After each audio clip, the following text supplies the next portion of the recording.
আমি বাড়ি এসেছি বেশ অনেক দিনই হয়ে গেল, তো আর বেশি দিন তো থাকবোও না, পুরুলিয়া আবার ফিরতেও হবে।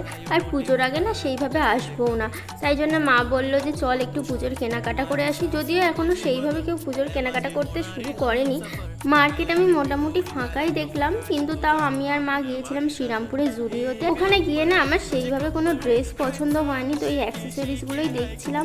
মোটামুটি ভালোই ছিল, কিন্তু আমি সেইভাবে আর কিছু কিনিনি। জুডিও থেকে আমি কয়েকটা টুকটাক জিনিস কিনেছিলাম, যেগুলো আমি তোমাদের সাথে পরের ভিডিওতে শেয়ার করে দেব। তারপর জুডিও থেকে বেরিয়ে আমরা আবার গিয়েছিলাম শ্রীলেদার্সে। আর শ্রীলেদার্সের কালেকশান তো মোটামুটি ভালোই ছিল, তবে পুজোর কালেকশান এখনও সেইভাবে আসেনি। আর আমি বেশ কয়েকটা জুতো একটু ট্রায়াল দিয়ে দেখছিলাম, আর তোমাদের সাথে যে দুটো জুতো শেয়ার করলাম সেই দুটোর মধ্যে থেকে আমি একটা নিয়েছি। যেহেতু পুজোর জন্য কিনেছি তাই আর বললাম না যে কোনটা কিনেছি। আর এদিকে দেখতেই পাচ্ছ যে মার্কেটটা কি পরিমাণ ফাঁকা। পুজোর সময় সন্ধেবেলা শ্রীরামপুর মার্কেট এত ফাঁকা তো ভাবাই যায় না।